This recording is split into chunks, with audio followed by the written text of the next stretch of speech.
It is day 7 and I just saw Denali. I am sorry that you missed it because I was driving down the highway getting into the park and there was a perfect gap in the clouds and I got to see the peak and it was stunning. So I flipped the fastest U of my life and turned around to take a couple photos, but it just wasn't a safe place to pull over and vlog. So I went to the next scenic overlook and she was mostly covered by clouds. So I will post the picture. But yeah, I am still breathless and gobsmacked because she just popped up out of nowhere. I've been alone in this park for a long time and it's been pouring rain and gray and cloudy and I was like, ugh, why am I doing this? I'm not gonna get to see her. And she came out to play for just a second and there's another break in clouds right there, so I'm hoping maybe you'll get to see her, but I don't think they're gonna move fast enough for me to vlog while I'm here. But yeah, so yesterday was day 6. I woke up at the world's most epic campsite on the Exit Glacier River Field. It was unbelievable. We had a beach party with a couple of my neighbors. They had bonfires. I lit my own campfire using driftwood that I collected from around the beach, and I was going to time lapse it, but I just didn't have enough battery juice to justify it. So you'll have to take my word for it that I properly lit a pretty decent fire, got some vlogging done, and had a great time. So I woke up yesterday, started driving towards the marina, and was like, I might as well make some brunch before I go because this lunch is probably not going to be very good. So I pulled over to the bigger part of the stream, set up the camp stove on a boulder. It did not feel like roughing it at all as I made myself a little hot meal before I got on the boat. It's pretty cold on those glacier tours, so I wear my North Face under the windbreaker and wear a hat, but I brought my scarf this time because I was like, I think I'm gonna be outside the whole time. And we had perfect weather. It didn't rain until we were leaving the last glacier. The crew was giddy because we had the best wildlife viewing that they've had all season. They said it was one of the best tours that they've done in a couple of years. We got to see so much awesome stuff. So, sorry, these mosquitoes are killing me.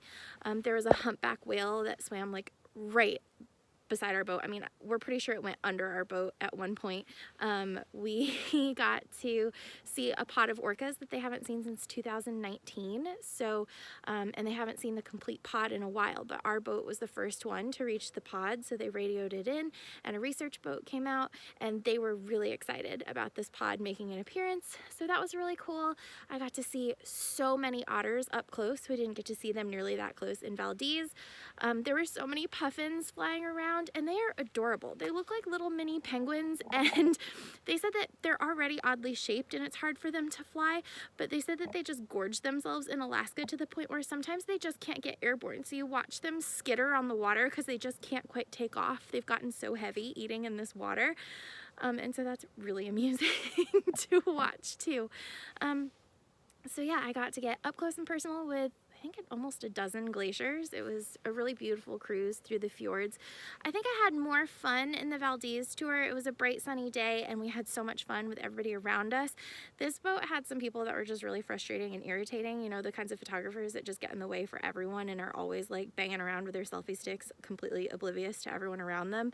I say as I take this video with the selfie stick, but I'm all alone at this Denali viewing point, so I'm feeling pretty good.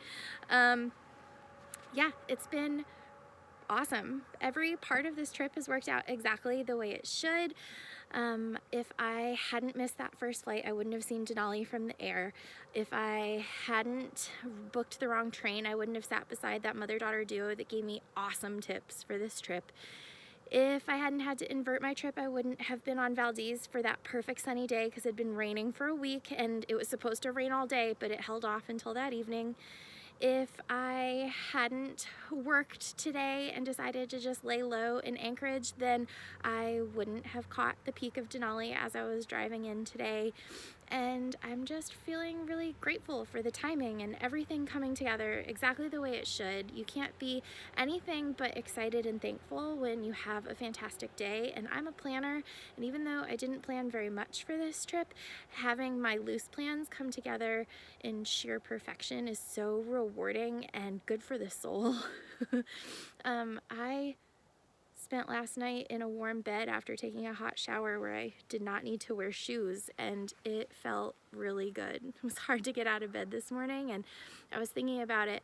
Yes, I prefer Wi-Fi and a bed and air conditioning and power and to not have to pee outside. Those things make me comfortable and happy, but going on adventures and meeting new people and trying new things and learning and growing and seeing all sorts of beauty that you can't get at home, that's the stuff that brings you joy, and it's totally worth prioritizing. And if you aren't making the time to do that sort of thing, you're really not living. And I'm by no means advocating completely ripping up your life and just flying by the seat of your pants and just going until you can't go any longer, but you should at least make some room for some field trips, because this is awesome. I won't lie, I'm tired. It's hard to go this hard every day. You don't really recharge your batteries when you're just sleeping for a couple hours in a van, and so I am definitely looking forward to the creature comforts of a couple weeks in Anchorage. I have gotten to the point where day trips and weekend trips are much more my style. It's also kind of lonely without the pets, because I've spent so much time with dogs that it feels weird to be completely on my own. But these pups are very sweet, and I actually have a friend randomly joining me in Anchorage, and I randomly have a friend from high school that lives here that I will get to hang out with as well. So it should be a pretty good end of this Alaskan adventure. I am feeling so overwhelmed with gratitude and joy, and I have one more day of adventure left, and then it's just a return ride back and stripping down the van and calling it good on the Van Go adventure. Yeah, I couldn't be more thrilled, and I am so thankful that everybody is watching, sending me the sweetest notes and comments.